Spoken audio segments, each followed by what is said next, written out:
നമസ്കാരം. തേടൈ ന്യൂസിലേക്ക് സ്വാഗതം. ലേഡീസ് സൂപ്പർ സ്റ്റാർ എന്ന വിശേഷണങ്ങൾ ആഘോഷിക്കപ്പെടുന്നതിന് വർഷങ്ങൾക്ക് മുമ്പ് തന്നെ തെന്നിന്ത്യൻ താരറാണിയായി വാണിരുന്ന അഭിനേത്രിയാണ് മലയാളികൾക്ക് ഏറെ പ്രിയങ്കരിയായ നടി ഷീല. 6 പതിറ്റാണ്ടുകൾക്കിപ്പുറം മലയാളം തമിഴ് സിനിമാ മേഖലയിൽ തന്റേതായ ഇടം നിലനിർത്തിയ ഷീല ഇന്ന് 77ന്റെ നിറവിലാണ്.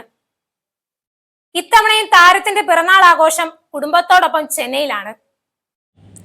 എൻ്റെ ജന്മദിനം മാർച്ച് 24 പക്ഷേ ഇന്നലെ മിനിഞ്ഞാന്നുമെല്ലാം കുറേ പേർ എന്നെ വിളിച്ച് വിഷ് ചെയ്തു. അതുപോലെ ഒരു ചാനലിൽ നിന്ന് വിളിച്ച് 95 വയസ്സായിട്ടും ഇങ്ങനെ തന്നെ ഇരിക്കുന്നല്ലോ, വളരെ സന്തോഷമുണ്ടെന്ന് പറഞ്ഞു. 95 അല്ല 105 വയസ്സാണ്, എനിക്കൊരു ചെറുക്കനെ നോക്കി തരാമോ എന്ന് ഞാൻ തിരിച്ചു ചോദിച്ചെന്ന് താരം പറയുന്നു.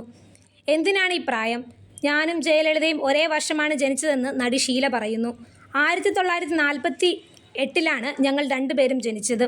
ജയലളിത ഫെബ്രുവരി 24-ഉം ഞാൻ മാർച്ച് 24-ഉമാണ്. ഇത് ഞങ്ങൾ എപ്പോഴും പറയുമായിരുന്നു. എപ്പോഴും നന്നായി ഒരുങ്ങി നടക്കണമെന്നത് എനിക്ക് നിർബന്ധമാണ്. ഏത് പെണ്ണിനാണ് ഒരുങ്ങി നടക്കണമെന്ന് ആഗ്രഹമില്ലാത്തത്? ആണുങ്ങൾക്ക് അത്രയും ഉണ്ടോ എന്നറിയില്ല. പക്ഷെ പെണ്ണുങ്ങൾ എപ്പോഴും ഒരുങ്ങി നടക്കണം, നല്ല വസ്ത്രം ധരിക്കണം, ആഭരണം ധരിക്കണം എന്നൊക്കെയാണ് ഷീല പറയുന്നത്. ക്രിസ്ത്യാനിയായ ഷീല കുറച്ച് നാളുകൾക്ക് മുൻപ് തൻ്റെ ഒരു ആഗ്രഹത്തെക്കുറിച്ച് മനസ്സ് തുറന്നിരുന്നു. മരിച്ചു കഴിഞ്ഞാൽ തന്നെ സെമിത്തേരിയിൽ അടുക്കരുതെന്നും ദഹിപ്പിച്ചാൽ മതിയെന്നുമാണ് പറഞ്ഞത്. ആ തീരുമാനത്തിൽ നിന്ന് താരം ഇപ്പോഴും മാറിയിട്ടില്ല. മനുഷ്യന് സ്വപ്നങ്ങൾ വേണം. എൻ്റെ സ്വപ്നങ്ങളെല്ലാം പക്ഷെ കഴിഞ്ഞു. സ്വപ്നങ്ങൾ എനിക്കില്ല. വരുന്നത് പോലെ വരട്ടെ എന്നാണ് ഞാനിപ്പോൾ ചിന്തിക്കുന്നത്. ഞാൻ എൻ്റെ 25ാമത്തെ വയസ്സിൽ തന്നെ വിൽപത്രം എഴുതി. അത് എന്തുകൊണ്ടെന്ന് വെച്ചാൽ, ഞാൻ മരിച്ചാൽ എന്നെ ദഹിപ്പിക്കണം. ഞാൻ ക്രിസ്ത്യാനിയാണ്. അതുകൊണ്ട് തന്നെ ഞങ്ങൾ മരിച്ചാൽ പൊതുവെ കുഴിച്ചിടുകയാണ് ചെയ്യാറുള്ളത്. പക്ഷേ എന്നെ ദഹിപ്പിച്ചാൽ മതി. ശേഷം ആ ഭസ്മം ഭാരതപ്പുഴയിൽ ഒഴുക്കണം.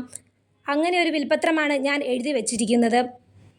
ഭാരതപ്പുഴയിൽ എൻ്റെ ചിതാഭസ്മം ഒഴുക്കുന്നുണ്ടോ എന്ന് എല്ലാവരും നോക്കണമെന്നാണ് പിറന്നാൾ ദിനത്തിൽ മാധ്യമങ്ങളോട് സംസാരിക്കവേ ഷീല പറഞ്ഞത്.